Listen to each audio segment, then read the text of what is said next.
This is video 3 of topic 9 on snow hydrology. In this video, we'll talk about snow measurement. We'll see there's a number of different ways that snow data can be collected.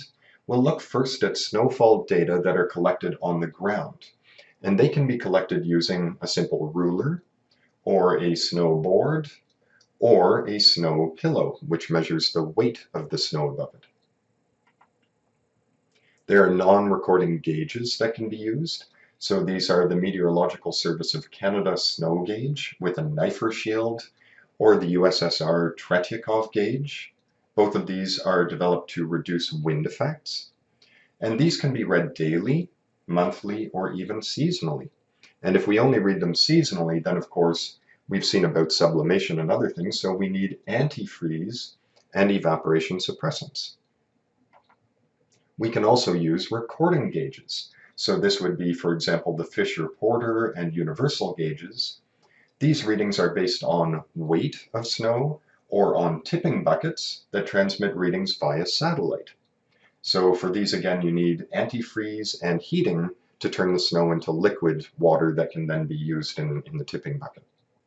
This is what some of these instruments look like. So this is a Western Snow Conference snow sampler. And to give you an idea of the scale, here's another professor at the U of A holding one of the MSC snow samplers, which looks very similar to these. These are some of the gauges. So here's a standard gauge that looks basically like a rain gauge. Here's a gauge that has a Knifer shield on it. And here's another one that has a Tretyakov shield. There can also be snow fences put in, so they can look like this. This is the World Meteorological Organization double fence reference gauge, and this is the Wyoming snow fence. Now, why do we need such elaborate snow fences? Well, these fences improve the accuracy of measurements.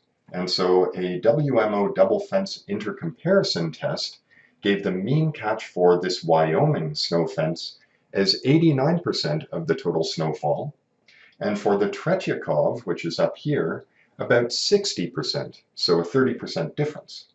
Other results are as low as 24% for the US 8-inch gauge, and slightly better for one called a Hellman gauge.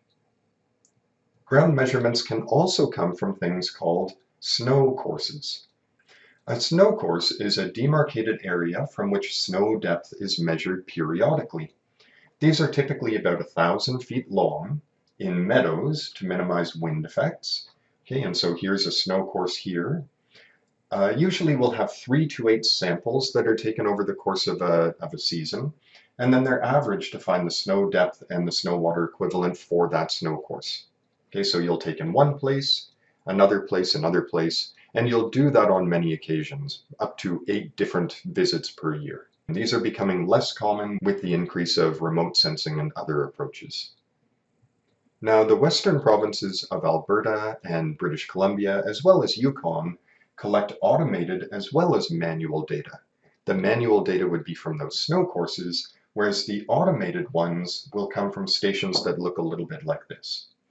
So if you're interested in information for Alberta, you can see snow course data and historical rankings at this website, rivers.alberta.ca, and you can see the full network of stations in this PDF document. BC has a somewhat easier to use website, and it documents both automated and manual survey sites. You can check this address here.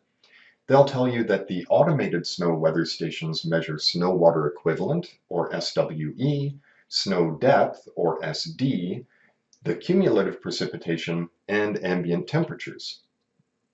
Manual measurements of SWE and SD are taken with snow sampling tubes, like the ones you saw on a previous slide, up to 8 times per year. The United States has a similar sort of system with more sites, and so it has both automated and manual data collection. You can see this set of information at the NRCS, which we learned about earlier in the course. That's the Natural Resources Conservation Service. They have automated snow monitoring systems called SNOWTEL, or snow telemetry. There are upwards of 800 sites across the United States. These sites can operate unattended and without maintenance for up to a year or even more. And the data they collect are transmitted hourly in some cases, or at a minimum every day. And they measure snow water equivalent, snow depth, cumulative precipitation, and temperature. And some more sophisticated stations also measure soil moisture, soil temperatures at different depths of soil, solar radiation, wind speed, and relative humidity. And so that's what one of these SNOWTEL stations can look like, with a list of the various different instruments you'll find at one of these stations. This is an NRCS interactive map that you can check out online. If you go to this site, look for interactive map and you can graph out where some of their sites are. They also include the information they get from Canadian sites in purple here. Now, there are several challenges in snow data collection. First of all, it's very expensive to conduct ground measurements because people need to get to the sites, usually by skiing or even by helicopter.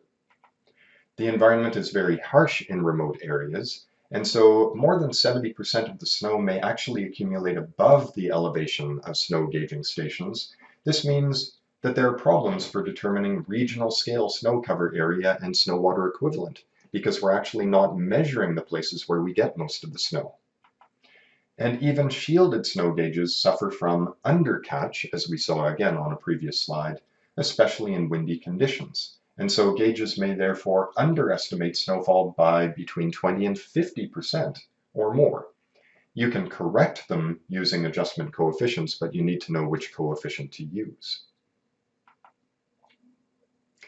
For interest's sake, the current depth record for snowpack is at Mount Baker in Washington State, and it was recorded in 1998 to 1999. The depth was 1,140 inches, or 29 meters depth of snow. And so for some of the problems that I indicated with ground measurements, remote sensing of snow cover is very important as well. And so since 1966, the snow-covered area, or SCA, of the Northern Hemisphere has been monitored by NOAA's VHRR satellite, Very High Resolution Radiometer. Snow has a high albedo, high reflectance compared to other natural surfaces, and so you can get remotely sensed data at 1 kilometer resolution. There is a problem though, which is that the data are limited by cloud cover and illumination. It's hard to get measurements at nighttime, for example, or when a mountain range is entirely cloud covered. Reliable hemispheric snow cover data have been available since 1972 from the advanced Very High Resolution Radiometer. And so we've been able to get the snow-covered area over North America daily for over 20 years. It used to be available only weekly.